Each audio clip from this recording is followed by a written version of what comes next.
Shalom, silakan duduk Bapak Ibu semua. Terima kasih kepada Persekutuan Doa Hope yang mengundang saya di tempat ini, Ibu Felicia. Terima kasih. Dan Bapak Ibu semua yang di tengah kesibukan mau datang ya, jam 3 loh. Biasanya mungkin tidur. Iya, jadi saya sebetulnya hanya untuk jam 7, tapi saya merasa saya udah jauh-jauh nih datang dari Jakarta, bukan dari Israel ya Bapak Ibu. Sayang loh kalau hanya 1 kali aja. Jadi ya saya ada di sini. Terima kasih. Nah saya mau tanya, yang Bulani yang mana? Lana, sorry Ibu Lana, shalom. Ini penonton YouTube Fakta Israel ya Bu ya. Terima kasih. Terus ada lagi Pak, siapa ya? Tadi yang WA saya, Bapak bukan ya? Bapak, siapa maaf namanya? Pak Bambang, terima kasih Pak Bambang. Iya ini beli tumbler ya Pak. Jadi itulah cara saya bertemu dengan orang-orang yang menonton YouTube Fakta Israel. Ya Bapak Ibu semua, ini topik yang dikasih kepada saya, iman Kristen, Israel dan panggilan menjadi pembawa damai. Topiknya mungkin Bapak Ibu lihat, aduh ini ngapain kita bahas Israel? Justru kita semakin dekat kedatangan Tuhan Yesus, Yeshua, kita harus mengerti untuk apa ada Israel ya Bapak Ibu semua. Nah mari kita lihat. Ini next aja ya berarti ya. Next, di slide berikutnya Bapak Ibu bisa lihat atau saya harus minggir? Nggak perlu ya, oke. Nah Bapak Ibu, Alkitab kita bahas Israel itu banyak sekali ayatnya. Di perjanjian lama ada 2500 kali Israel disebut di Alkitabnya orang Yahudi. Alkitab perjanjian lama itu Alkitabnya orang Yahudi. Dalam bahasa asli, bahasa Ibrani. Lalu 79 kali disebut di Alkitab Perjanjian Baru. 9 kali disebutnya orang Israel. 84 kali Yahudi disebut di Perjanjian Lama. Lalu 192 kali Yahudi disebut di Alkitab Perjanjian Baru.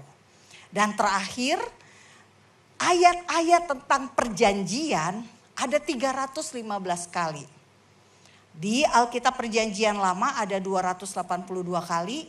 Dan di Alkitab Perjanjian Baru ada 33 kali. Nah sumbernya dari mana? Dari Derek Prince. Derek Prince ini dia seorang Inggris yang tinggal di Israel lama. Dia bisa bahasa Yunani. Dia sangat mengasihi bangsa Israel dan bapak saya waktu saya masih kecil, masih SD, dibeliin buku-bukunya Derek Prince. Jadi secara tidak langsung saya sudah baca tentang Israel. Next kita lihat. Nah keistimewaan Israel ini ditulis oleh Rasul Paulus di Roma 9. Bapak Ibu bisa lihat ya, ada berapa? Ada 9 keistimewaan. Dari Roma 9 ayat 4 sampai 5. Hanya 2 ayat tapi tertulis apa? Mereka orang Israel, mereka diangkat menjadi anak, mereka anak sulung ya. Menerima kemuliaan, menerima perjanjian, menerima hukum Taurat, peraturan-peraturan untuk hidup. Ada berapa aturan? 613 aturan Bapak Ibu. Kita dikasih 10 hukum Taurat aja rasanya berat banget. Bener gak? Ada gak yang mampu melakukan hukum Taurat dari 1 sampai 10? Banyak yang gagal. Yang paling banyak gagalnya di mana? Sabat. Kita susah banget dikasih waktu istirahat hari Sabtu, dari Jumat jam 6 petang ke Sabtu jam 6 petang. Pada gak mau disuruh istirahat. Disuruh rest. Diem, gak boleh kerja, gak boleh masak, gak boleh bersihin rumah. Gak boleh ngapa-ngapain, hanya boleh baca. Karena Tuhan mau ketemu dengan kita. Tapi kita banyak sekali yang gak mau, gak suka. Kita maunya bergerak, beraktivitas, bekerja dan sebagainya. Padahal Tuhan mau kita istirahat. Ya, baru nanti hari Minggunya ke gereja. Nah, kemudian diberikan apa? Menerima ibadah. Menerima janji-janji. Lalu orang Israel ini keistimewaannya, mereka ini keturunan bapak-bapak leluhur. Abraham, Ishak, Yakub. Dan yang terakhir, yang paling penting menurunkan Mesias. Karena identitas Mesias harus jelas. Tuhan Yesus mengingatkan di Matius 24, banyak orang nanti akan mengklaim sebagai Mesias. Jadi identitasnya harus sesuai dengan apa yang ada di Alkitab.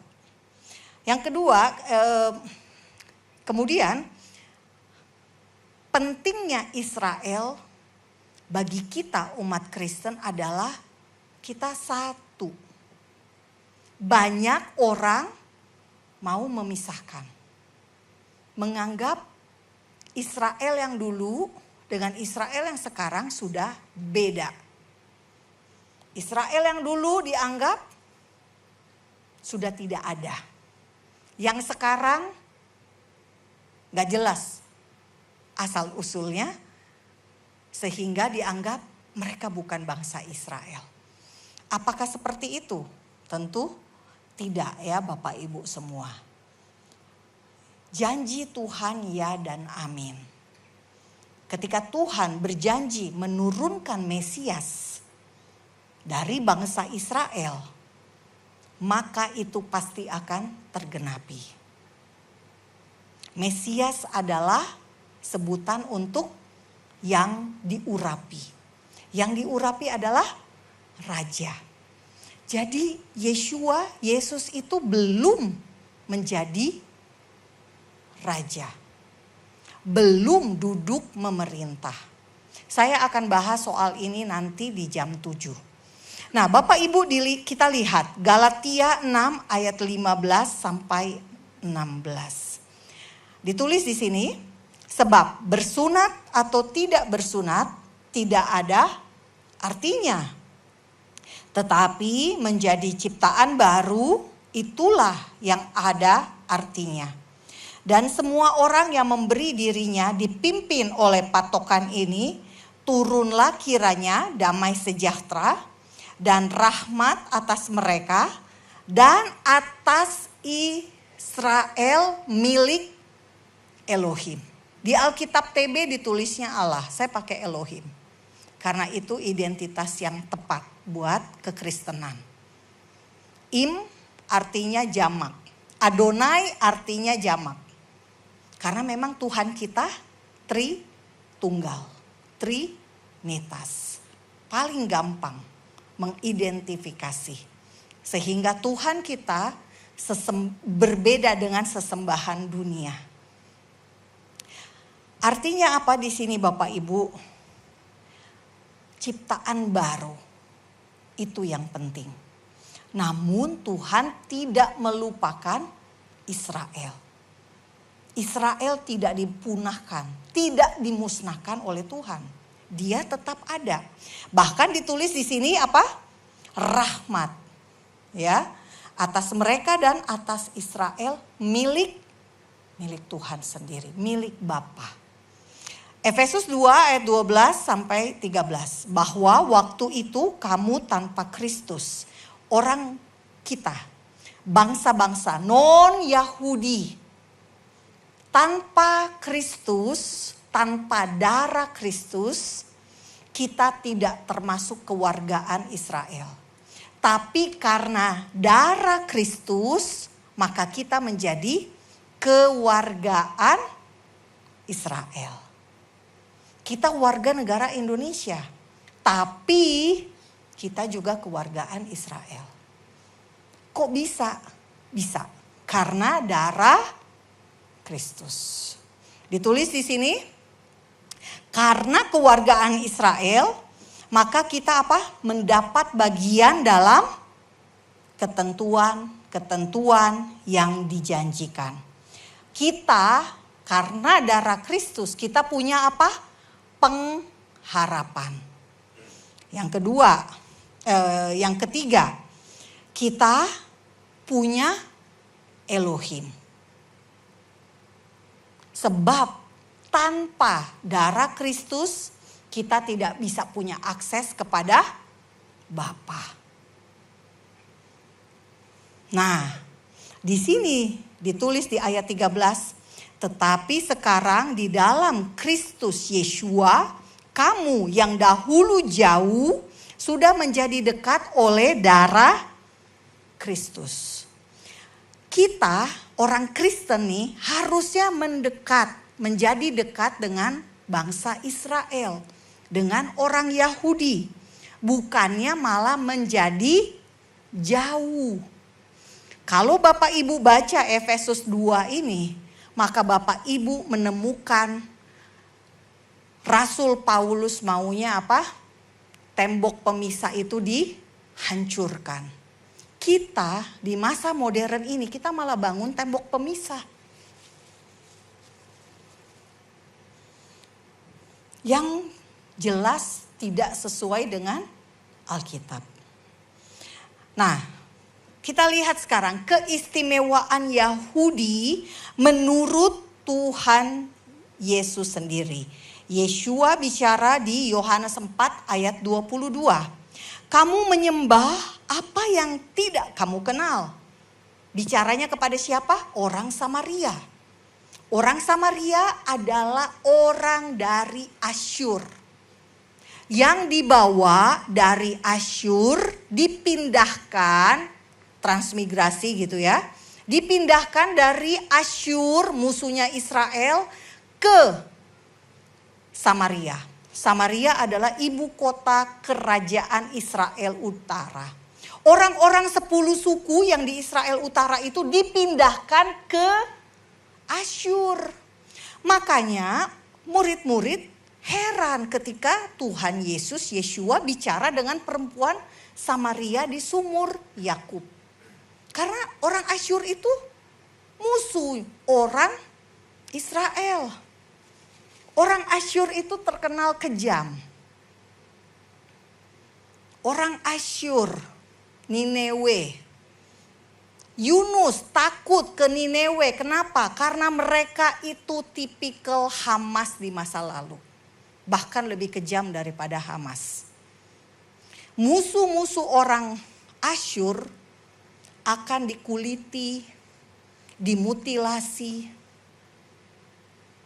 dibuktikan dengan temuan relief-relief di Nineve.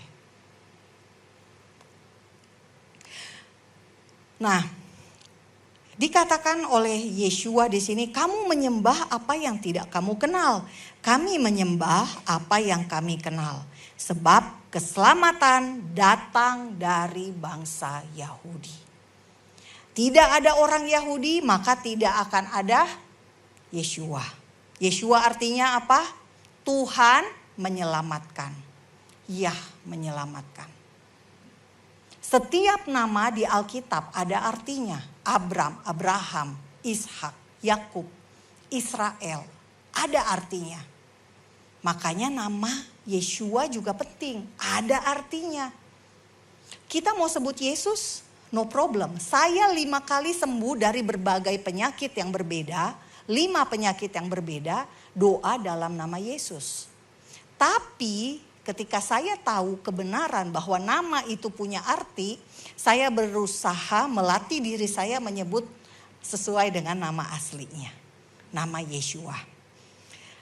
Nah, tidak ada Yeshua berarti tidak ada juru selamat. Tidak ada juru selamat, tidak ada kita di sini. Karena itulah Yeshua sendiri bilang keselamatan datang dari bangsa Yahudi.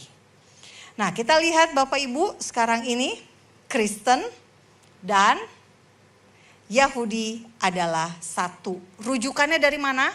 Roma 11 ayat 17 sampai 18. Bapak Ibu yang suka tanaman ada di sini? Pasti ngerti cangkok mencangkok. Kita orang non-Yahudi dicangkokkan kepada cabang zaitun asli. Kita dibahasakan oleh Rasul Paulus di Roma disebut sebagai cabang zaitun liar. Tapi dicangkokkan. Ditulis di sini, karena itu apabila beberapa cabang telah dipatahkan dan kamu sebagai tunas liar telah dicangkokkan di antaranya dan turut mendapat bagian dalam akar pohon zaitun yang penuh getah, janganlah kamu bermegah terhadap cabang-cabang itu. Jikalau kamu bermegah, ingatlah bahwa bukan kamu yang menopang akar itu, melainkan akar itu yang menopang kamu. Dari gambarnya Bapak Ibu bisa membayangkan, kita dimasukkan ke cabang zaitun Israel.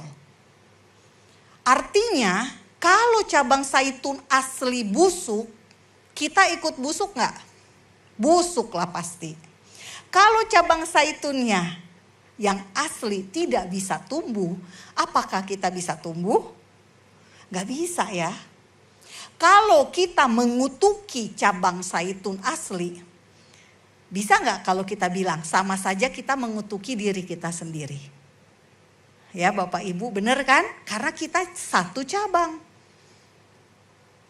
Gambarnya bisa Bapak Ibu lihat. Nah Galatia 3 ayat 29 ditulis.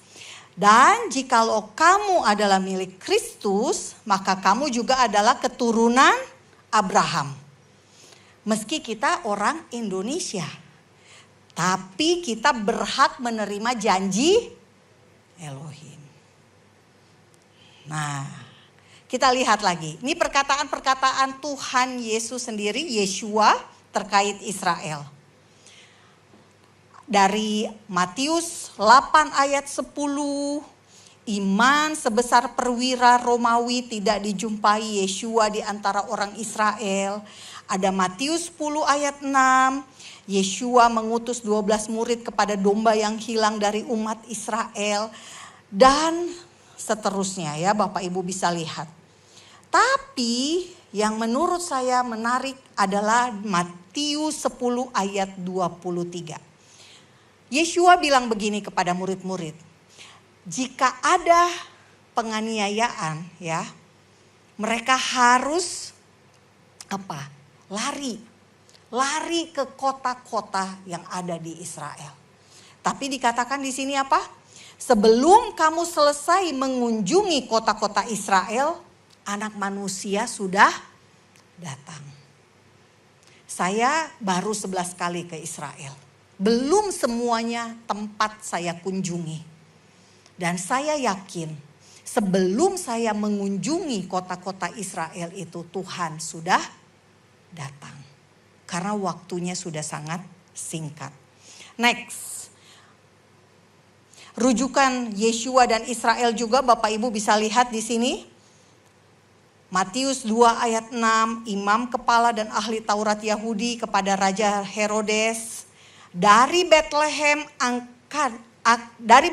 akan bangkit pemimpin yang akan mengembalakan umatku Israel. Matius 2 ayat 20, malaikat kepada Yusuf saat mengungsi ke Mesir. Apa yang terjadi? Ambil anak itu dan ibunya dan berangkatlah ke tanah Israel. Bu Ibing di depan aja gak apa-apa. Ya, ini teman Bu Ibing ikut tur ke Israel ya waktu itu ya. Salam jumpa lagi Bu Ibing, makasih sudah datang. Nah, Bapak Ibu di sini malaikat bilang ke Yusuf waktu mereka mengungsi ke Mesir. Apa kata-katanya? Ambil anak itu dan ibunya dan berangkatlah ke tanah Israel. Padahal Herodes sedang menjadi raja. Jadi Tuhan tidak berubah pikiran tentang tanah perjanjian. Itu untuk orang Israel. Lukas 2 ayat 32. Simeon ketika melihat bayi Yeshua disunat. Terang yang menjadi pernyataan bagi bangsa-bangsa lain. Bagi kita bangsa Indonesia. Dan menjadi kemuliaan bagi umatmu Israel. Ini sudah terjadi atau belum Bapak Ibu? Belum. Yeshua baru menjadi apa? Pernyataan bagi kita nih, bangsa-bangsa yang akhirnya menjadi percaya kepada Yeshua. Tapi menjadi terang, menjadi kemuliaan bagi umat Israel belum terjadi. Yeshua belum menjadi raja. Dia baru menjadi raja pada saat kedatangannya kedua kali yang kita nantikan ini. Makanya Nathanael ketika melihat Yeshua bilangnya apa? Rabi, engkau anak Elohim, engkau raja orang Israel. Kenapa bisa Nathanael ngomong begini? Padahal itu baru perjumpaan pertama. Kalau Bapak Ibu baca di Alkitab. Yeshua bilang kepada Nathanael, aku melihat engkau duduk di bawah pohon apa? Ada yang tahu? Ini trivia quiz nih. Yesus melihat Nathanael duduk di bawah pohon. Ada? Ara, betul. Itu idiom Yahudi Bapak Ibu. Duduk di bawah pohon ara artinya menantikan kedatangan Mesias. Makanya respons dari Nathanael adalah apa tadi? Rabi, engkau anak Elohim, engkau Mesias. Mesias itu artinya raja. Yohanes 12 ayat 13. Orang banyak di Yerusalem berkata, diberkatilah dia yang datang dalam nama Tuhan, Raja Israel. Kisah para Rasul 1 ayat 6. Murid-murid kepada Yeshua.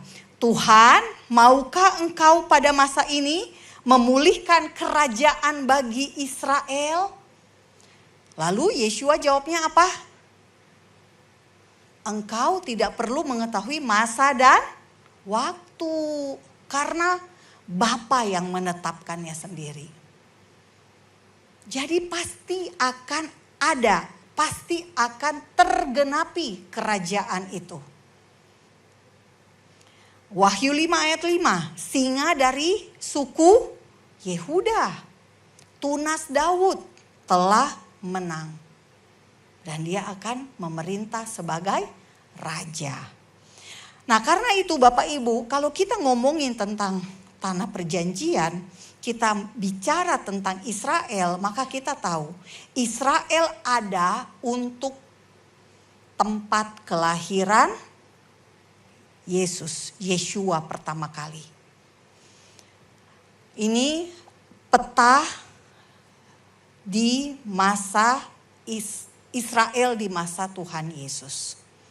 Kalau Bapak Ibu lihat Lukas 2 ayat 11, malaikat bicara kepada gembala di padang, ditulisnya apa? Hari ini telah lahir bagimu Yeshua, yaitu Mesias, Tuhan di kota Daud, di Bethlehem. Bethlehem harus ada karena sudah ada nubuat di Mika. Jadi nggak mungkin tanah perjanjian nggak ada, harus ada. Yang kedua, Matius 2 ayat 22b sampai 23. Malaikat bicara kepada Yusuf di Mesir.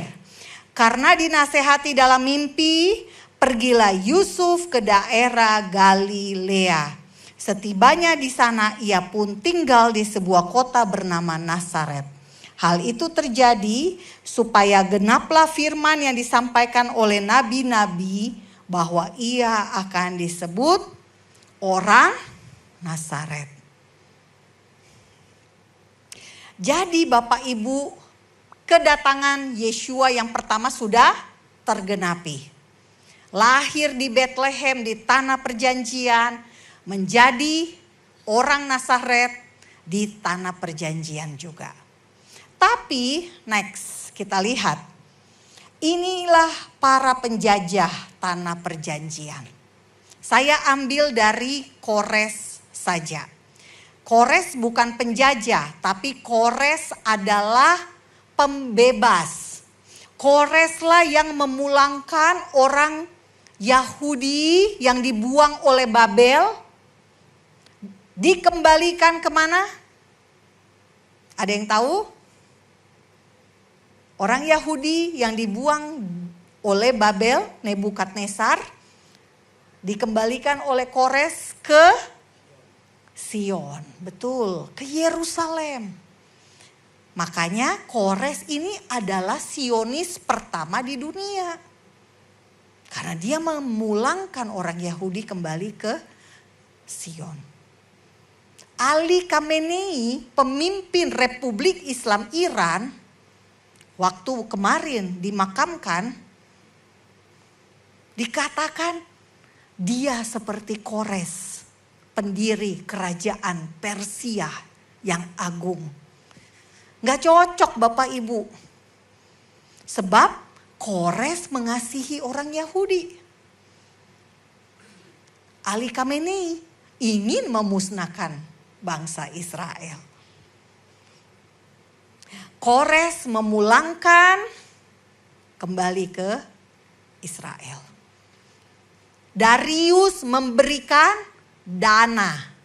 Untuk apa? Membangun bait suci. Nehemia diutus untuk bangun tembok Yerusalem. Oleh siapa?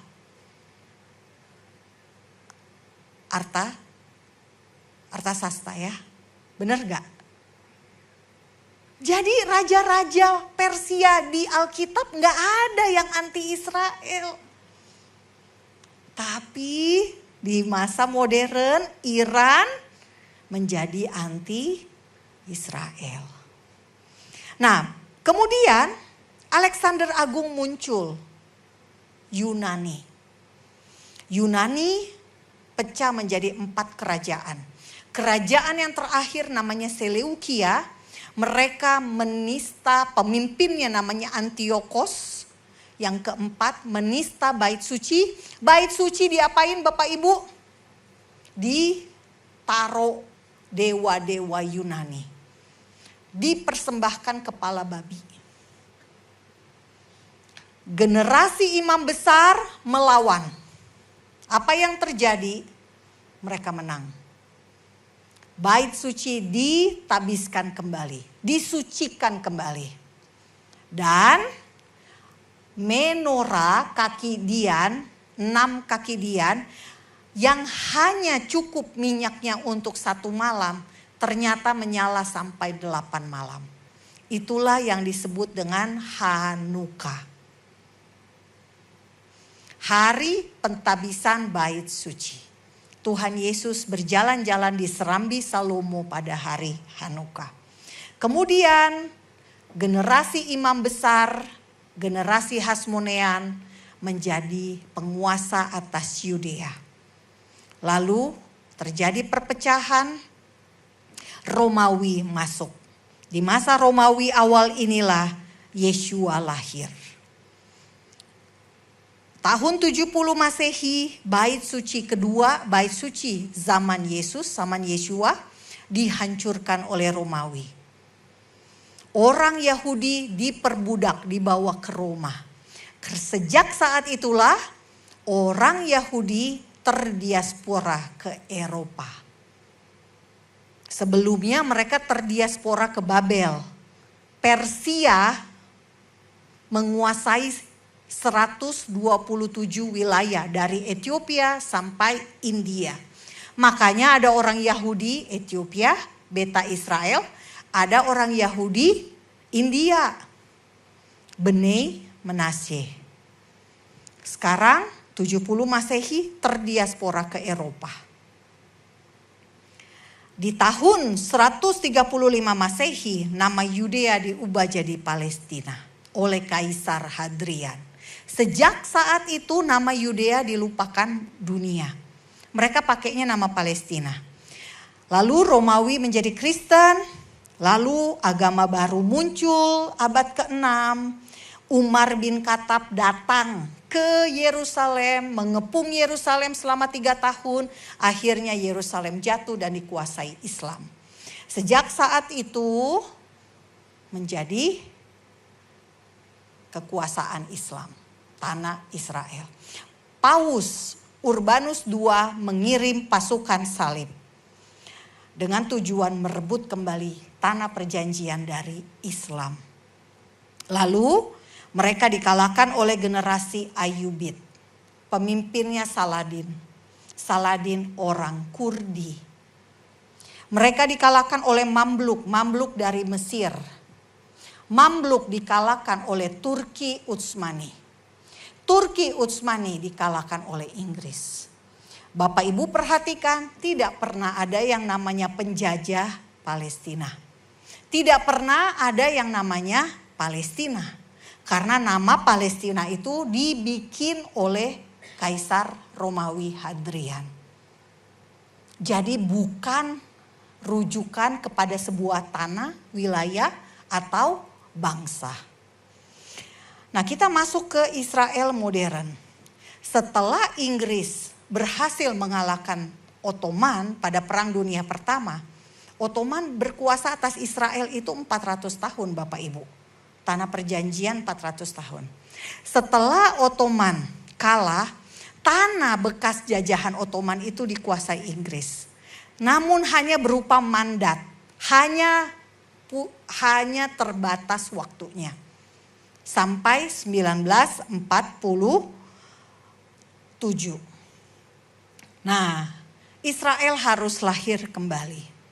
Karena sesuai dengan nubuat yang ada di Matius 24 ayat 3 sampai 44. Ini adalah tanda kedatangan Yeshua yang kedua kali. Bapak Ibu, saya patokannya dari Matius 24. Bapak Ibu bisa bandingkan dengan Lukas 21, Markus 13. Kalau Lukas 21 ada tambahan tanda. Ada sampar. Jadi kemungkinan besar ada wabah lagi yang akan terjadi. Ya, karena sudah dinubuatkan. Nah, Bapak Ibu perhatikan dari 20 tanda ini ada yang namanya pohon ara bertunas. Ini adalah nubuat tentang kelahiran kembali Israel. Namun juga ada tandanya apa? Perang, kelaparan, gempa bumi. Orang Kristen akan disiksa. Jadi kita maklum ya Bapak Ibu. Kalau kita melihat hari-hari ini semakin banyak orang yang benci orang Kristen. Karena sudah dinubuatkan. Kita lihat yang perang. Next. Perang sebagai tanda kedatangan Yeshua. Bapak Ibu bisa lihat di sini. Matius 24 ayat 6 sampai 7, Lukas 21 ayat 9 sampai 10. Ini semuanya sudah dikatakan Tuhan Yesus sendiri.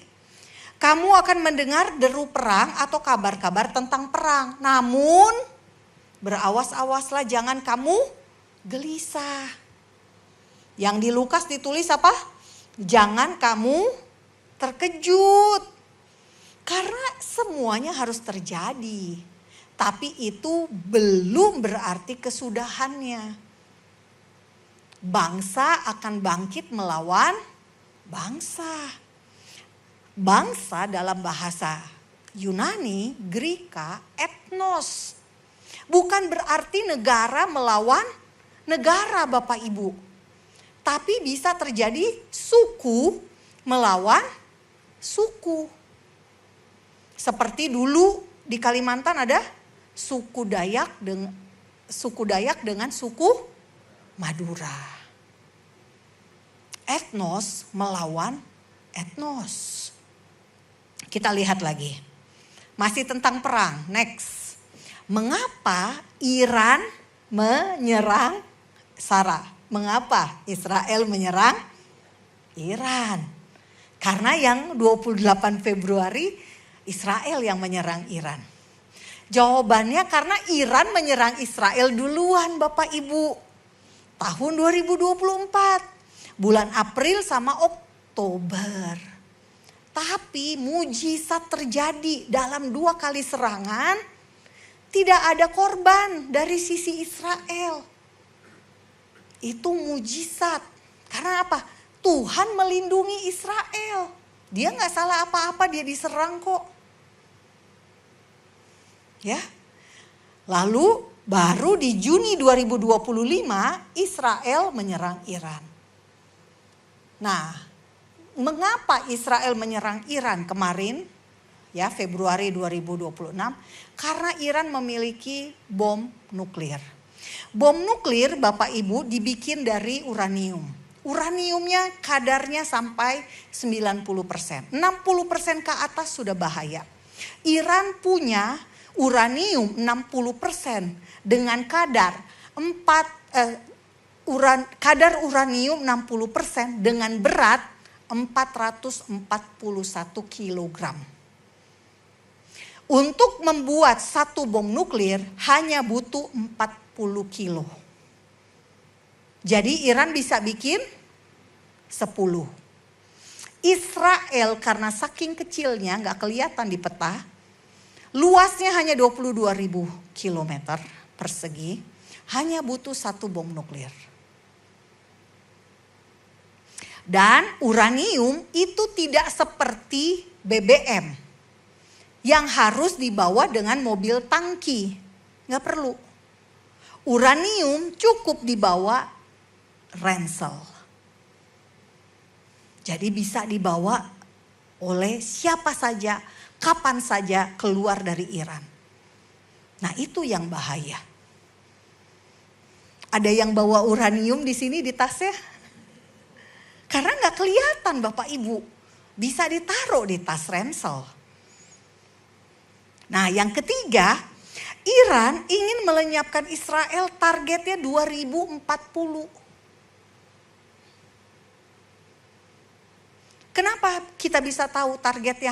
Karena mereka punya jam digital ditaruh di alun-alun di tengah kota Teheran, ibu kota Iran. Jadi jam mundur, hitung mundur sampai 2040. Jamnya sih udah dihancurkan Israel ya. Nah jadi ketika Tuhan Yesus, Yeshua bicara tentang pohon ara yang bertunas. Next kita lihat. Markus 13 ayat 28 sampai 29. Tariklah pelajaran. Mari kita baca sama-sama Bapak Ibu. 1, 2, 3. Tariklah. Apabila ranting-rantingnya melembut dan mulai bertunas, kamu tahu bahwa musim panas sudah dekat. Demikian juga jika kamu lihat hal-hal itu terjadi, ketahuilah bahwa waktunya sudah dekat. Sudah di ambang pintu. Pohon ara yang bertunas sudah tergenapi pada 14 Mei 1948. Menurut kalender Yahudi, pada tanggal 5 Iyar 5708. Angka 8 artinya 7 angka sempurna. 8 artinya permulaan yang baru. Keren ya? 5708. Jadi Bapak Ibu, Israel kini sudah 78 tahun. Nah kita perhatikan kata musim panas. Pohon ara memang berbuahnya musim panas Bapak Ibu. Kita lihat kalender Alkitab, Imamat 23. Kalau kita nggak ngerti kalender Imamat 23, kita bengong. Kalau ditulis tentang musim panas. Karena kita iklimnya juga musim panas doang ya Bapak Ibu. Musim panas, musim hujan. Jadi kita menganggap biasa aja Tuhan Yesus ngomong sesuatu yang umum. Padahal tidak. Bapak Ibu perhatikan. Ada 7 hari raya Yahudi. 4 hari raya Yahudi sudah digenapi oleh Tuhan Yesus. Dan hari raya itu terjadi pada festival musim semi. Paskah, roti tidak beragi, buah sulung. Paskah, Yeshua sebagai domba Paskah, anak domba yang disembelih. Darahnya adalah darah perjanjian buat kita. Roti tidak beragi, tubuhnya dimakamkan selama 3 hari 3 malam. Ragi lambang dosa. Kita yang sudah ditebus oleh darah yang mahal itu, hidup kita harusnya tidak berragi, tidak berdosa. Buah sulung yang pertama bangkit dari antara orang mati dan tidak mati lagi. Itu yang kita inginkan. Mati, bangkit lagi. Untuk hidup yang kekal. Pentakosta, Roh Kudus turun. 3.000 orang bertobat. Panen jiwa-jiwa pertama. Lalu Bapak Ibu perhatikan tadi saya bilang apa? Israel merdeka 5 iyar. Musim dingin adalah, musim semi adalah Nisan, Iyar, dan Sivan. Shavuot terjadi pada hari ke-50 setelah Paskah. Sekarang kita ada setelah musim panas, Israel sudah lahir kembali Bapak Ibu. Di bulan Iyar, kita sekarang di musim panas. Selain memang iklim panas banget. Dan secara alkitabiah, kita berada di bulan Tammuz, bulan Av, atau bulan Elul. Nah, secara Alkitab sudah disebut ya Bapak Ibu. 3 hari raya yang belum digenapi oleh Yeshua terjadi hanya dalam waktu 1 bulan. Bulan ke-7. Bulan Tisri. Peniupan serunai, peniupan sangkakala. Yang niup siapa? Benar Bapak. Yang niup malaikat, bukan manusia. Tuhan Yesus datang di awan-awan, menjemput kita. Kalau kita mati, kita bangkit. Kalau kita masih hidup, tubuh kita diubahkan. Lalu hari raya pendamaian, dapat mahkota, dapat reward. Hari pondok daun, tinggal bersama dengan Tuhan. Ini terjadi hanya dalam waktu 1 bulan Bapak Ibu, bulan Tisri. Dan kita sekarang menantikan kedatangannya di peniupan sangkakala. Saya ada materi khusus tentang ini, saya tidak bisa berpanjang-panjang. Tapi saya ingin Bapak Ibu meresapi bahwa kita menantikan tiupan sangkakala. Boleh diputar tadi suara sangkakalanya, peniupan shofar.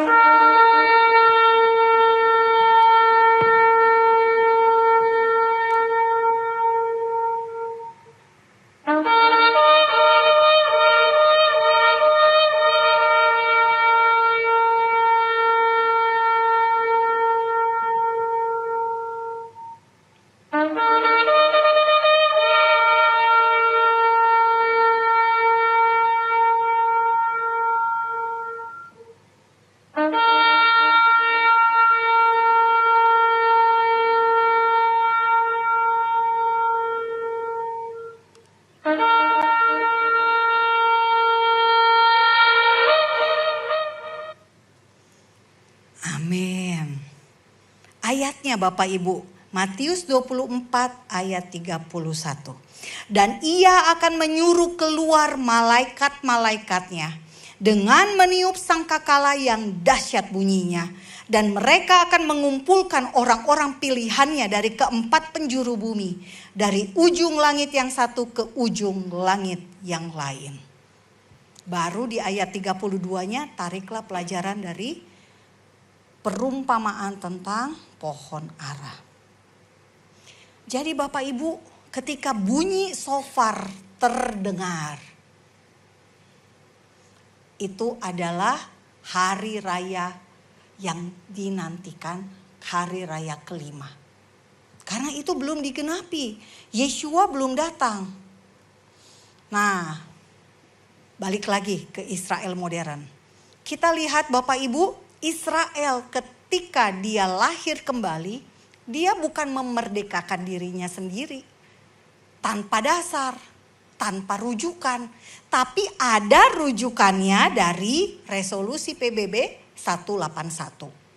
PBB setelah mandat Inggrisnya selesai, mereka memutuskan membagi dua tanah perjanjian jadi Arab dan Yahudi. Negara-negara setuju dibagi tanahnya. 33 negara setuju, 13 menolak, 10 tidak memberi suara. Indonesia belum masuk ya Bapak Ibu. Jadi tanah perjanjian yang ini mau dibikin seperti yang di sini. Tanah perjanjian dibagi. Nah, Bapak Ibu bisa lihat Israel memilih merdeka. Palestina kenapa nggak merdeka, Bu Monik? Karena tanah Palestina dijajah sama Yordania. Yudea dan Samaria serta Yerusalem Timur diambil Yordania. Mesir ambil Gaza. Jadi selama ini orang-orang Indonesia bilang Israel menjajah Palestina itu salah. Yang menjajah Palestina Yordania dan Mesir. Yordania dan Mesir sudah berdamai dengan Israel. Jadi mereka nggak mau lah mengakui sejarah bahwa mereka dulu yang menjajah atau yang menyebabkan Palestina tidak merdeka. Nah, kita lihat janji Tuhan yang tergenapi dengan restorasi fisik Israel Bapak Ibu. Yehezkiel 36 ini perikop pembaharuan Israel. Ayat 35, sebaliknya mereka akan berkata, tanah ini yang sudah lama tinggal tandus menjadi seperti Taman Eden. Dan kota-kota yang sudah runtuh, sunyi, sepi dan musnah sekarang didiami dan menjadi kubu. Ini tanah perjanjian yang tadinya gurun menjadi hijau. Penuh anggur bunga. Janji Tuhan tergenapi. Kita lihat lagi next. Yesaya 61 ayat 9. Mari kita baca sama-sama lagi. 1, 2, 3. Keturunanmu akan terkenal di antara bangsa-bangsa. Dan anak cucumu di tengah-tengah suku-suku bangsa. Sehingga semua orang yang melihat mereka akan mengakui bahwa mereka adalah keturunan yang diberkati Tuhan. Israel diberkati dengan menjadi salah satu negara terkuat di dunia. Nomor 10. Padahal jumlah penduduknya hanya 10 juta. Indonesia 282 juta. Israel diberkati dengan menjadi negara paling bahagia tahun 2026 nomor 8. Indonesia paling bahagia nomor 8, 7. 8-nya doang yang sama. Ini penurunan loh Bapak Ibu. Tahun 2025 kita masih bahagia nomor 83. Gak tahu nih 2027 kita mungkin nomor 97 kali jangan-jangan. Kenapa bisa? Aneh kan? Israel lagi perang loh, dibenci seluruh dunia kok bahagia. Sefanya 3 ayat 20. Pada waktu itu aku akan membawa kamu pulang. Jadi yang bikin orang Yahudi pulang kampung itu Tuhan. Pada waktu itu aku akan membawa kamu pulang, yakni pada waktu aku mengumpulkan kamu, sebab aku mau membuat kamu menjadi kenamaan dan kepujian di antara segala bangsa di bumi, dengan memulihkan keadaanmu di depan mata orang Indonesia. Benar gak Bapak Ibu? Benar, kita menyaksikan. Kok bisa? Israel lagi perang Bapak Ibu. Mata uang shekel malah menguat. Kita gak perang, rupiah malah nyungsep. Israel tidak perang, mungkin jauh lebih bahagia dan jauh lebih makmur ya. Tapi kita bisa melihat kalau Tuhan yang berkenan pada bangsa itu, maka anomali-anomali pasti terjadi. Dan itu terjadi pada kita, amin. Ingat tadi kita cabang zaitun liar yang dicangkokkan kepada cabang zaitun asli. Kok Israel bisa? Berarti kita bisa gak Bapak Ibu? Bisa. Efesus 2 ayat 12. Kita termasuk kewargaan Israel. Amin. Israel bisa makmur di tengah kondisi peperangan. Kita gak perang. Harusnya kita makmur gak? Amin Bapak Ibu. Ingat ayat Alkitabnya. Efesus 2 ayat 12. Nah, mengapa Israel modern harus ada? Karena Yeshua datang kedua kali. Harus ada lokasi yang disebutkan di Alkitab. Apa lokasinya? Nanti kita lihat. Yang kedua, untuk apa Yeshua datang? Memerintah sebagai raja. Bapak Ibu tolong baca sendiri di Wahyu 20 ayat 1 sampai 6. Jangka waktunya 1000 tahun Bapak Ibu, lokasinya di Yerusalem. Sakaria 6 ayat 13, Sakaria 14 ayat 9. Dan ini menurut Alkitab, Sakaria 14 ayat 4, lokasi kedatangan Yeshua. Di mana? Waktu itu kakinya akan berjejak di Bukit Zaitun. Ini Bukit Zaitun yang penuh dengan kuburan termahal di dunia. Satu kuburan petak sekecil itu bisa 300 juta. Karena orang Yahudi percaya ketika Mesias datang, mereka yang di Bukit Zaitun akan dibangkitkan duluan. Itu teori Bapak Ibu. Enggak, sama semua. Kita yang Bapak Ibu di Malang, Tuhan Yesus datang di awan, ya bangkit juga kalau dikubur di sini. Gak perlu dikubur di Bukit Zaitun. Kalau kita masih hidup, ya kita diubahkan juga dari Malang. Nah ini kuburan yang di Labur Putih, ingat kisah Tuhan Yesus bilang, kamu seperti kuburan yang di Labur Putih. Bentuknya memang kayak gitu Bapak Ibu. Dan Bapak Ibu lihat, kalau Bapak Ibu mengarah ke arah Golden Dome, di depannya ada Golden Gate. Dibawa dari kubah emas ada batu yang dipercaya tempat Abraham mempersembahkan Ishak.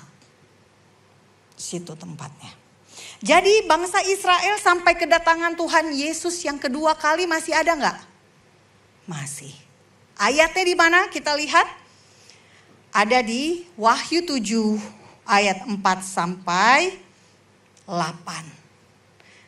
Suku bangsa Israel masih ada hingga kedatangan Yeshua yang kedua kali. Next slide-nya. Bisa dikasih lihat.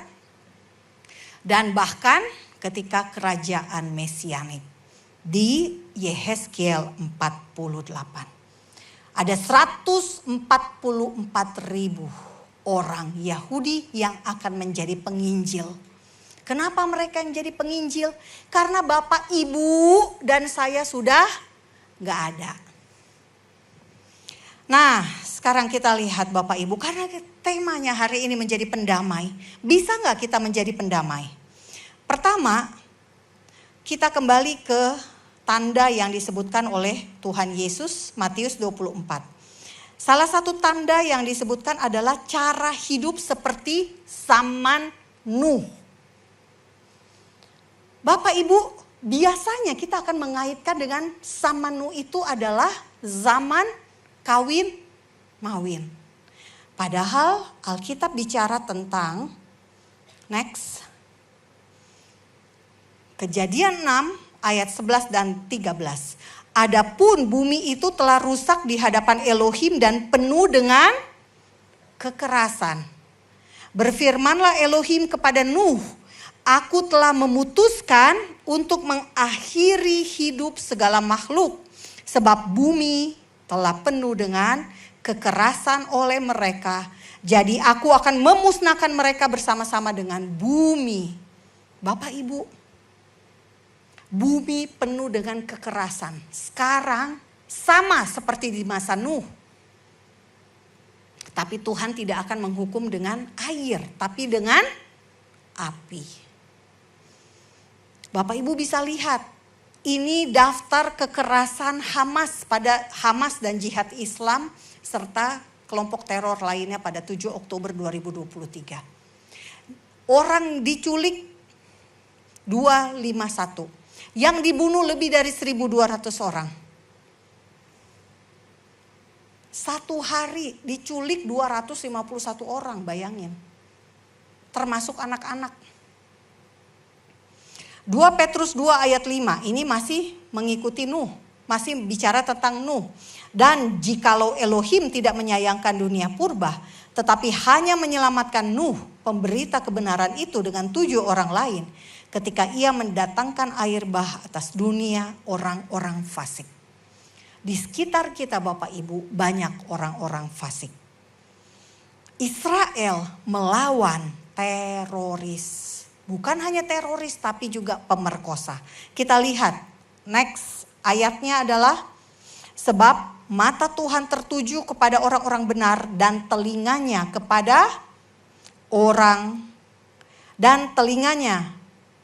kepada permohonan mereka yang minta tolong.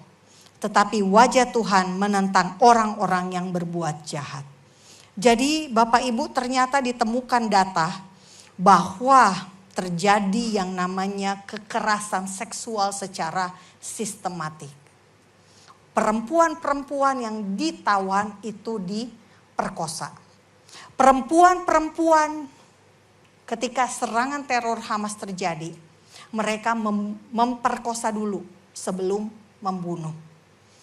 Berdasarkan data dari 430 wawancara dan kesaksian, 10.000 lebih foto dan video, dan berjam-jam 1.800 jam analisa. Hanya 2 memang yang berani secara nama dan wajah mengakui mereka diperkosa. 2 orang ini yang sebelah kanan Bapak Ibu, Amit Sosana dan Romi Gonen. Mereka mengakui apa yang dilakukan oleh teroris. Kita lihat pemerintah Israel melawan teroris. Roma 8 ayat 6 sampai 7. Karena keinginan daging adalah maut, tetapi keinginan roh adalah hidup dan damai sejahtera. Sebab keinginan daging adalah perseteruan terhadap Elohim, karena ia tidak takluk kepada hukum Elohim. Hal ini memang tidak mungkin baginya. Bapak Ibu, sekarang Israel ini satu-satunya negara Yahudi di dunia. Jadi Israel masih menaati hukum Tuhan. Meski mereka tidak punya bait suci. Ya, mereka tetap menaati hukum Tuhan. Roma 13 ayat 4. Karena pemerintah adalah hamba Elohim untuk kebaikanmu, tetapi jika engkau berbuat jahat, takutlah akan dia. Karena tidak percuma pemerintah menyandang pedang. Pemerintah adalah hamba Elohim untuk membalaskan murka Elohim atas mereka yang berbuat jahat. Ini adalah perempuan-perempuan yang ditawan di Gaza. Yang terakhir ditawan. Pemerintah Israel masuk ke Gaza untuk membebaskan 251 sandera. Jadi Bapak Ibu, apa yang dilakukan sebetulnya sudah sesuai Roma 13 ayat 4. Namun banyak orang Kristen mengatakan pemerintah Israel melakukan genosida terhadap warga Gaza. Enggak benar Bapak Ibu. Pemerintah Israel melakukan apa yang ditulis Roma 13 ayat 4. Nah, kenapa ini penting Bapak Ibu ketahui? Karena ada yang namanya roh anti-Israel. Bapak Ibu bisa lihat di sini, next. Ini adalah gambar dari situs resmi Khamenei.ir. Khamenei.ir mempublikasikan keinginan-keinginan mereka untuk memusnahkan Israel. Ini adminnya rajin dan kreatif banget Bapak Ibu. Saya nggak tahu adminnya udah dieliminasi atau belum. Karena kreatif banget lihat tuh. Sepatu bot, injek bendera Israel, tengkorak gambar bintang Daud dengan rudal-rudal. Khamenei.ir situsnya ada dalam bahasa Farsi, Arab, Rusia, Ibrani, kecuali bahasa Indonesia nggak ada. Nah ini yang terjadi Bapak Ibu, roh anti-Israel. Karena iblis adalah bapa segala dusta. Segala kebenaran dan fakta tentang Israel di Alkitab yang tadi kita baca di ayat-ayatnya di depan. Itu diputar balikan. Sehingga orang bisa anti-Israel. Persia harusnya tidak anti-Israel. Tapi iblis bisa membuat mereka menjadi anti-Israel. Kores, Darius tidak anti-Israel. 2 Tesalonika 2 ayat 11 sampai 12. Dan itulah sebabnya Elohim mendatangkan kesesatan atas mereka yang menyebabkan mereka percaya akan dusta. Supaya dihukum semua orang yang tidak percaya akan kebenaran dan yang suka kejahatan. Next. Apa yang harus kita lakukan? Kita harus melawan roh jahat. Efesus 6 ayat 12 sampai 13. Karena perjuangan kita bukanlah melawan darah dan daging. Tetapi melawan pemerintah-pemerintah, melawan penguasa, penghulu dunia yang gelap. Melawan roh-roh jahat di udara. Dan kita disuruh ambillah seluruh perlengkapan senjata Elohim. Supaya kamu dapat mengadakan perlawanan pada hari yang jahat itu. Dan tetap berdiri sesudah kamu menyelesaikan segala sesuatu. Jadi kita akan mengalami tantangan juga gak? Akan mengalami tantangan juga Bapak Ibu. Tapi kita tidak disuruh seperti IDF, tentara Israel yang berperang secara fisik.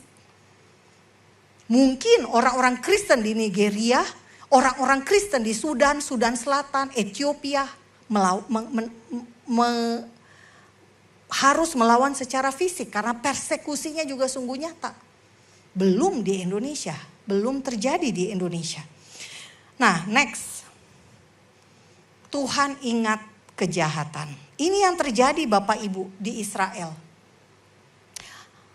Pada 7 Oktober satu keluarga Simantov ini dibunuh, dibakar hidup-hidup. Bapak, ibu, dan 3 anak kecilnya. Mazmur 125 ayat 4 sampai 5. Lakukanlah kebaikan ya Tuhan kepada orang-orang baik dan kepada orang-orang yang tulus hati. Tetapi orang-orang yang menyimpang ke jalan yang berbelit-belit, kiranya Tuhan mengenyahkan mereka bersama-sama orang-orang yang melakukan kejahatan. Damai sejahtera atas Israel. Di Wahyu 18 ayat 5 ditulis, sebab dosa-dosanya telah bertimbun-timbun sampai ke langit dan Elohim telah mengingat segala kejahatannya.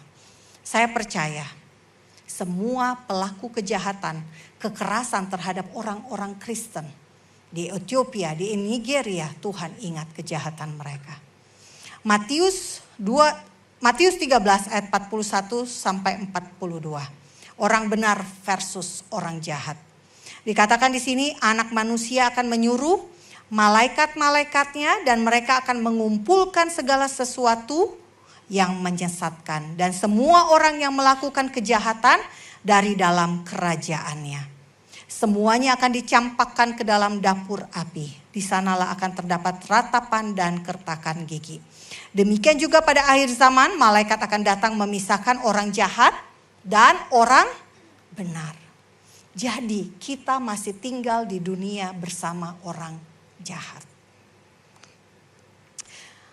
2 Korintus 5 ayat 10, sebab kita semua harus menghadap takhta pengadilan Kristus.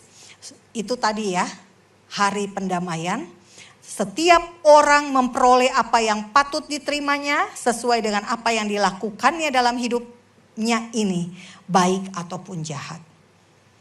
Wahyu 22 ayat 11 sampai 12, barang siapa yang berbuat jahat, biarlah ia terus berbuat jahat.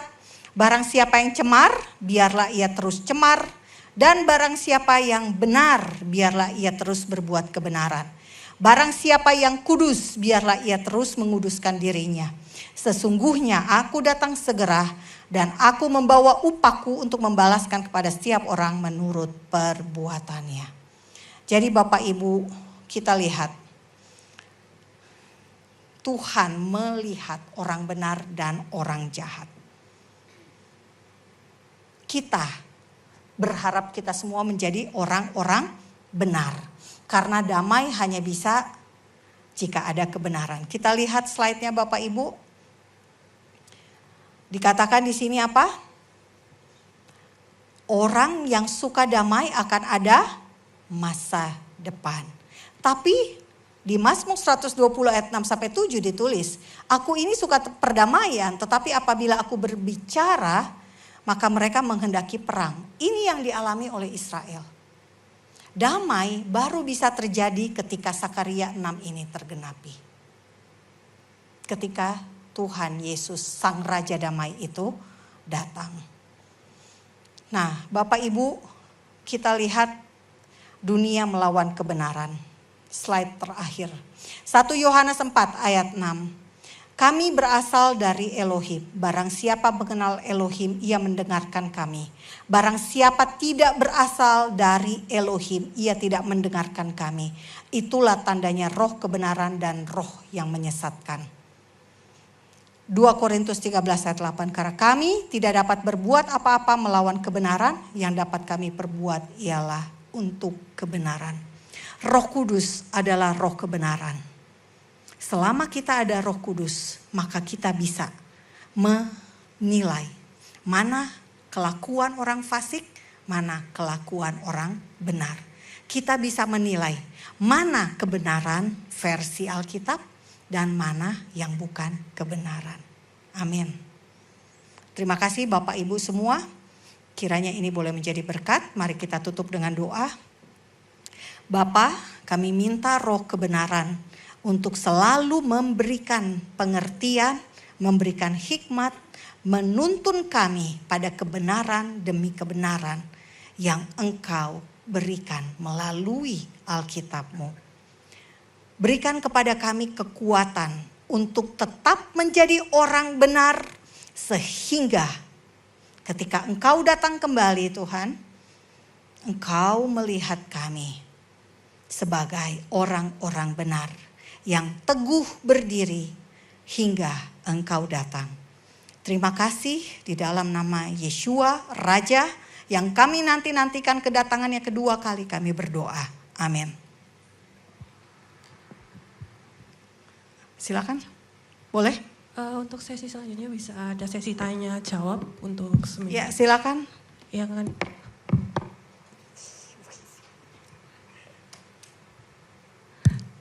Terima kasih, Shalom Bu Murni, selamat bertemu kembali. Jadi kami mau menanyakan tentang, kebetulan semalam kami mengikuti Zoom-nya apa? Antara tiga agama Abrahamik, jadi Yahudi, Kristen sama Islam. Di sana dikatakan, mungkin saya pingin kejelasan dari Bu Monik soal yang di sini tentang eskatologi dari Yahudi itu kalau soal Mesias dia itu ada dua, yaitu dari keturunan Daud dan dari keturunan Yusuf. Nah, dan itu juga berbentuk fisik, Bu. Jadi kalau Yusuf itu nanti dia sebagai raja, tapi kalau Daud itu sebagai membebaskan orang Israel. Nah, yang saya ingin mengerti, ingin tahu itu bagaimana dengan kita. Kan dia bentuk fisik. Tapi kalau kita nanti sebagai orang Kristen, itu apakah bentuknya juga Tuhan itu datang dalam kemuliaannya, dengan tubuh kemuliaannya, atau yang bagaimana, Bu? Kalau ya, Yahudi baik. Kan itu yang pertanyaan kedua, apakah Yahudi Askenazi yang bagaimana, Bu? Kan okay. Soalnya banyak orang yang menganggap bahwa Askenazi itu bukan Yahudi asli karena sudah berbaur dengan bangsa-bangsa lain, sehingga bukan Yahudi lagi. Sehingga sekarang yang di Israel itu bukan orang Yahudi kata sini. Oke. Baik. Terima kasih, Bu. Makasih. Saya jawab dulu aja ya, supaya nanti jawabannya siapa tahu kalau ada yang mau bertanya topik yang sama sudah terjawab. Yang pertama, Mesiasnya orang Yahudi, Mesiasnya orang Israel itu sama dengan Mesiasnya orang Kristen. Karena sumbernya sama, Alkitab. Ada orang Yahudi yang mungkin berpendapat, Mesias ben Yosef, Mesias yang menderita itu belum datang. Menurut Alkitab sudah. Siapa Mesias ben Yosef? Yesus, Yeshua. Rujukannya dari mana? Yesaya 53. Kenapa Tuhan Yesus mati, disalib, menumpahkan darah? Karena di Yesaya 53 ayat 10, Bapak Ibu bisa baca. Tuhan yang menyediakan korban, penebus. Itulah luar biasanya kasih karunia Tuhan buat kita. Kita gak perlu menyediakan korban. Tuhan yang menyediakan korban, domba. Paskah Yeshua tadi. Jadi Mesias ben Yosef sudah datang 2000 tahun yang lalu. Sekarang kita menantikan Mesias ben David, ben Daud. Karena Yesus, Yeshua, anak Daud disebut. Dan dia akan menjadi raja. Makanya tadi saya bilang, untuk apa? Mungkin slide-nya bisa dikasih lihat. Mengapa tanah perjanjian penting? Untuk apa Yeshua datang kedua kali? Ya, untuk mengapa Israel modern harus ada? Yeshua datang kedua kali. Sekarang Bapak Ibu pernah nggak Bapak Ibu berlogika? Tuhan udah datang, mati di kayu salib, udah naik ke sorga. Kenapa harus datang lagi? Pernah nggak Bapak Ibu mikir seperti itu? Ya kan? Benar nggak Bapak Ibu? Kenapa tidak dari sorga saja memerintahnya? Karena tujuan kedatangannya kedua kali adalah menyelesaikan peranannya sebagai raja. Ini saya akan bahas jam 7. Jadi kedatangan kedua kali ada 2 momen. Momen muncul di awan-awan dengan suara shofar tadi. Dan yang kedua kali, tolong gambar Bukit Zaitun dengan kuburan tadi. Nextnya. Nah, ini lokasi kedatangan kedua kali. Bapak Ibu lihat, Sakaria 14 ayat 4 ini belum tergenapi. Bapak Ibu yang punya Alkitab fisik, Bapak Ibu bisa baca Sakaria 14.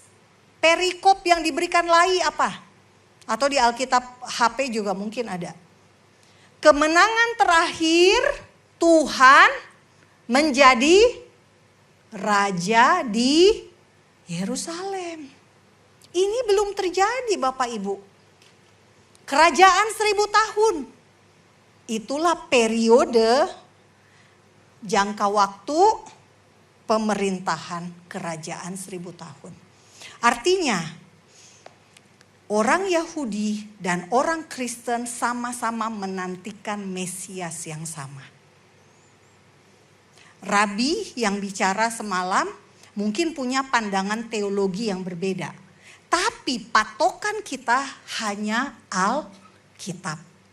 Dari gereja manapun, dari Yahudi manapun, patokannya harus Alkitab. Nah, jawaban kedua, Askenasi. Orang Yahudi terserak ke kelompok 3 bagian besar. Kelompok pertama disebut Yahudi yang pertama yang paling besar, Misraim. Misraim di Alkitab kita merujuk pada Mesir. Misraim.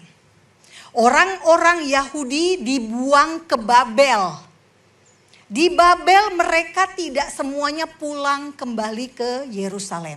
Yang pulang Esra, Zerubabel, Nehemia pada pulang. Yang tidak pulang siapa? Ada yang tahu yang gak pulang? Daniel. Daniel gak pulang. Esther gak pulang Bapak Ibu. Yehezkiel pulang gak? Enggak. Mereka yang tidak pulang beranak cucu di Babel. Babel itu Irak dan Suriah sekarang. Di masa Persia, wilayah Persia tadi saya katakan menguasai 127 daerah dari Ethiopia sampai India. Ada nggak informasi di Alkitab? Ada di kitab Esther. Bapak Ibu bisa lihat Esther. Jadi orang-orang ini disebut sebagai Misraim karena ke timur tengah. Pada zaman Ahasiweros, dialah Ahasiweros yang merajai 127 daerah mulai dari India sampai ke Ethiopia. Esther 1 ayat 1. Nah, yang kedua, Separdik. Separdik ini di daerah Amerika Latin. Spanyol, Argentina, Portugal, itu orang-orang Yahudi Separdik. Latino. Yang ketiga, baru dibuang ke Eropa. Zaman siapa? Zaman Romawi. Tahun 70 Masehi, Romawi menghancurkan kota Yerusalem, meruntuhkan bait suci, sehingga hancur. Orang-orang Yahudi diperbudak ke Roma. Mereka datang ke Roma untuk membangun kota Roma, membangun Kolosium dengan batu-batu dari Yerusalem. Dan itulah awal mulanya orang-orang Yahudi terdiaspora ke Eropa. Kok bisa jadi bule? Karena pengaruh iklim, pengaruh makanan. Apakah karena kawin-mawin? Orang Yahudi tidak boleh kawin campur. Ingat ketika orang Yahudi kembali dari Babel, setelah dibuang oleh Babel, dikembalikan oleh Kores, Esra menyuruh orang yang kawin campur untuk apa? Ada yang tahu? Pasangan yang kawin campur, Imam Esra mengatakan disuruh cerai. Baca di kitab Esra Bapak Ibu. Istri yang non-Yahudi beserta anaknya disuruh diceraikan. Menurut kita kok sadis ya? Ini kan keluarga. Di mata Tuhan, hukum perintah Tuhan harus lebih taat. Kita harus lebih taat kepada Tuhan daripada kepada manusia. Akhirnya apa? Mulailah kembali Israel dari nol. Kawin harus sesama Yahudi. Makanya orang Yahudi itu sedikit di seluruh dunia. Sekarang total orang Yahudi di seluruh dunia hanya 15 juta. 8 juta di Israel, 2 juta orang Arab ya di Israel populasinya, 7 juta di luar Israel.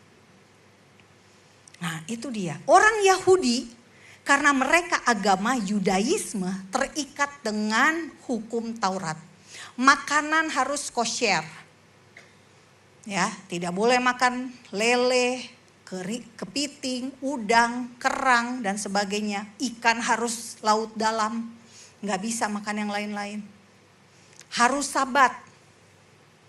Gaya hidup mereka tidak sama dengan bangsa-bangsa yang lain. Makanya mereka disebut apa?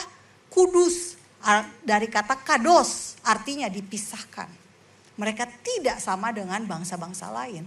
Kenapa harus kayak gitu? Karena Yeshua harus lahir dari bangsa ini. Nggak bisa sembarangan karena Tuhan kita bukan Tuhan sembarangan. Tuhan kita spesial, unik, khusus. Nah itulah mengapa orang Yahudi juga tidak bisa sembarangan. Jadi kesimpulannya Askenasi itu Yahudi nggak? Yahudi. Tapi dari Eropa. Netanyahu Yahudi nggak? Yahudi. Meski kakek dari Polandia. Nah jadi keyahudiannya ditentukan dari darahnya. Dari 12 suku bangsa Israel. Orang Yahudi sampai akhir zaman ada nggak? Ada. Tadi ayatnya di Wahyu 7. Yakobus 1 ayat 1 Bapak Ibu bisa baca. Surat Yakobus. Kepada 12 suku di perantauan. Di masa Yakobus pun masih ada 12 suku. Nah itu saja Bu Ibing. Semoga berkenan. Terima kasih. Ya silakan Pak. Karena waktu sudah... Oke, satu pertanyaan. Baik. Terima kasih Ibu Monik. Sehubungan dengan jawaban Ibu, saya kepo. Saya tuh pengen tahu, ada 12 suku Israel, yang 10 tadi sudah ada. Pertanyaan saya, apa maksud dari umat atau suku remnan yang tersisa? Yang dihitung tersisa itu siapa? 2 suku tadi dan bangsa Yahudi yang sudah tersebar ke seluruh dunia dan akhirnya ada semangat Zionisme untuk kembali itu. Dan bagaimana status kita yang dicangkok tadi, kalau kita kan bukan yang asli. Tapi inti pertanyaan saya, yang dimaksud dengan bangsa yang tersisa atau istilah teologinya remnan itu, mohon penjelasan dari Ibu Monik. Terima kasih. Ya. Sisa adalah istilah yang merujuk remnant, adalah orang-orang yang akan ada ketika Tuhan Yesus datang. Jadi ketika Yeshua datang kedua kali, siapa yang ada? Generasi terakhir, the last generation. Kalau saya mengistilahkannya sebagai generasi Benyamin. Karena Benyamin anak bungsu. Cucu saya mungkin yang akan melihat kedatangan Yeshua kedua kali. Anak saya umur 29 sama 28. Jadi kalau saya punya cucu, mungkin pada saat dia ulang tahun ke-17, mungkin itulah the last generation. Benyamin generation. Generasi Benyamin. Jadi remnant adalah istilah atau rujukan di akhir menjelang kedatangan Yeshua. Kita sebagai orang yang dicangkokkan, kalau saya patokannya adalah kita orang Kristen bangsa-bangsa. Kita menyembah Tuhannya Israel. Adonai, Hashem, Elohim, Yahweh, Yud-He, Vav-He. Kita mengikuti Mesiasnya Israel. Apakah kita berbeda dari orang Yahudi? Enggak, Efesus 2 ayat 12 tadi. Roma 11 tadi kita dicangkokkan. Dan kita menjadi kewargaan negara Israel. Commonwealth, kewargaan. Satu persemakmuran. Sekarang Commonwealth-nya Inggris, Australia, Singapura, Malaysia, ya, India. Karena pernah dijajah Inggris. Nah, kita Commonwealth dengan Israel. Jadi di Alkitab dibedakan antara Yahudi dan non-Yahudi, Israel dan bangsa-bangsa. Tuhan melihatnya semuanya sesuai identitas kita masing-masing. Tapi kita tidak perlu menjadi Yahudi. Kita tidak perlu pindah ke tanah perjanjian untuk menikmati janji-janji Tuhan. Karena Tuhan tahu kita bangsa-bangsa. Gitu ya, kalau saya ya Bu. Ada yang percaya kita harus menjadi Yahudi. Kalau menurut saya tidak, karena Tuhan melihat dua identitas itu tadi. Yahudi, non-Yahudi. Israel dan non-Israel. Makanya Yeshua bilang apa? Jadikan semua bangsa murid. Itulah gunanya kita sekarang ini melakukan amanat agung. Mengajak sebanyak mungkin orang yang bisa kita bawa untuk menjadi satu dalam Efesus 2 ayat 12 dan Roma 11 tadi. Ketika mereka percaya kepada Mesias Israel, Juru Selamat Israel, menyembah Tuhan Israel, baca kitab sucinya orang Israel, itu sudah cukup. Untuk menerima janji-janji yang Tuhan berikan kepada bangsa Israel. Terima kasih Bu. Baik, Bapak, untuk satu yang terakhir ya. Terakhir ya, Pastor. Baik.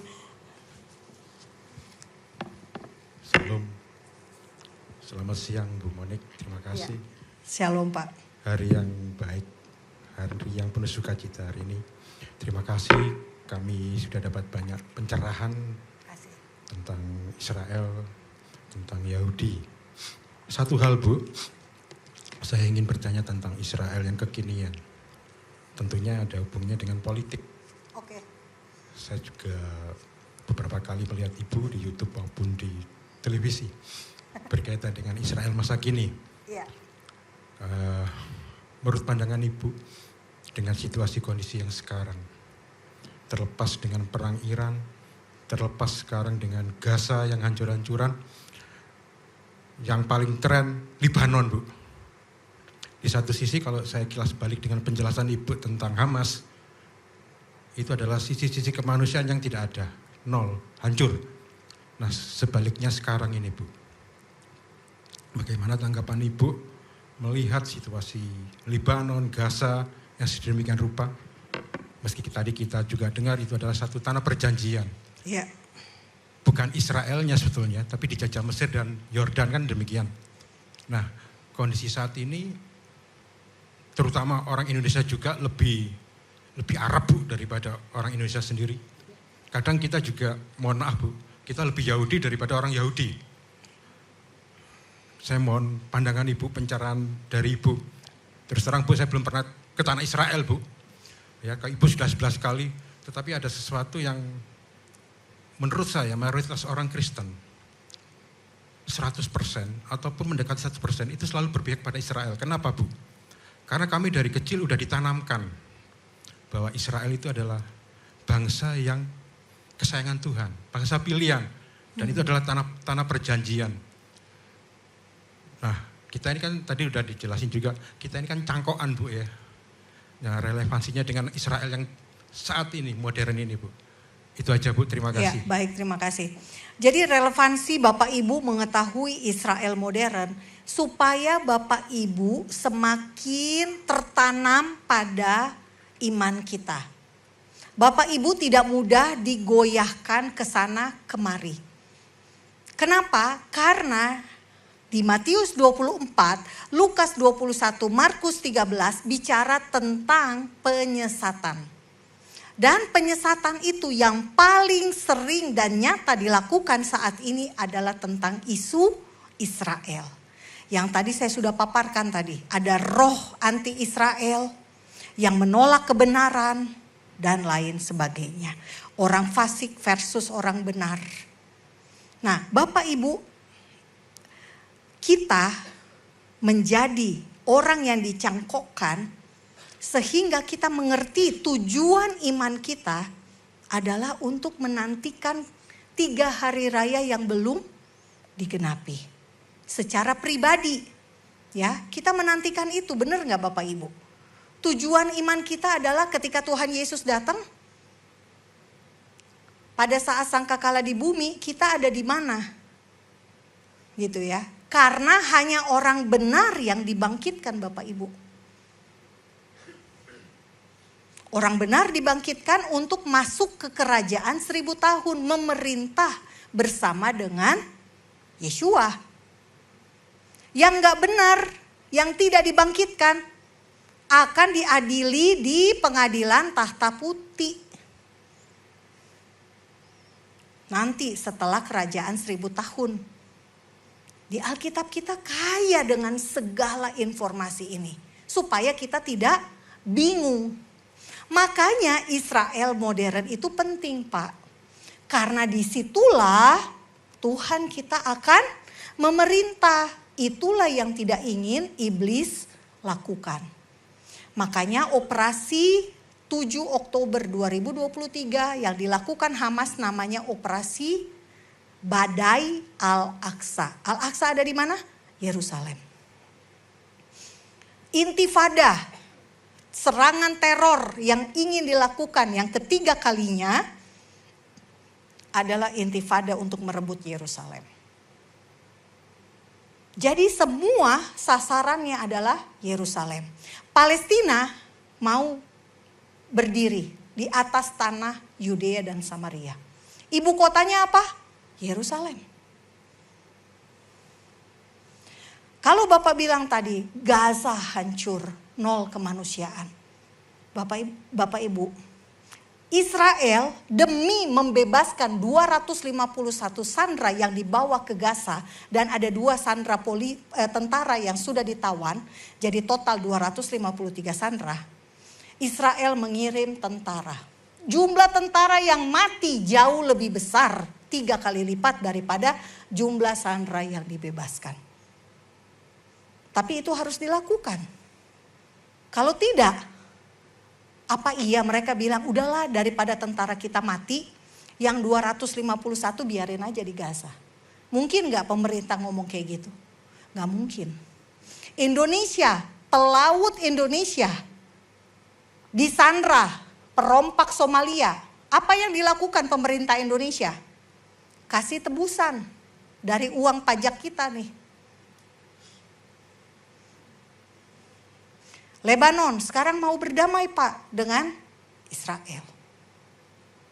Sedang dibahas. Yang diminta oleh Israel, Hezbollah harus menyerahkan senjata kepada tentara Lebanon. Sama Gaza. Hamas per 6 Juli kemarin sudah menyerah.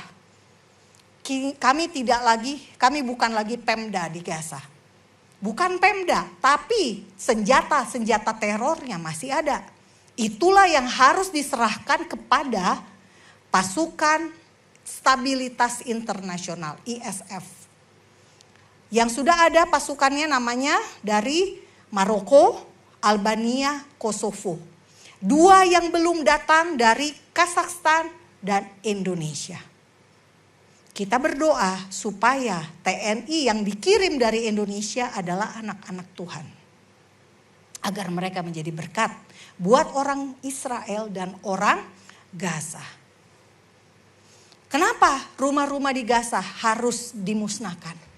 Karena Hamas menggunakan rumah demi rumah, masjid, TK, rumah sakit untuk basis teroris. Supaya nggak ribet dihancurin. Tidak ada tempat persembunyian. Yang belum dihancurkan yang di bawah tanah. Karena untuk menutup terowongan butuh beton yang mahal. Kalau mau diledakkan butuh bahan peledak yang mahal. Nah ini dia. Jadi Israel melakukan perang melawan teror. Bukan perang merebut wilayah seperti Rusia terhadap Ukraina. Atau seperti Turki terhadap Siprus.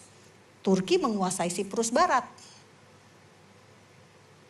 Kalau kita ngomongin perang, tadi saya sudah sebutkan ke Pak Sugeng, Israel masih akan menghadapi 5 perang lagi menurut Alkitab.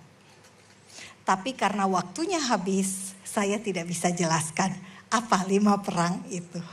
Terima kasih Bapak Ibu. Sudah cukup Pak? Udah? Ya baik, terima kasih Bapak. Tuhan Yesus memberkati Bapak Ibu semua.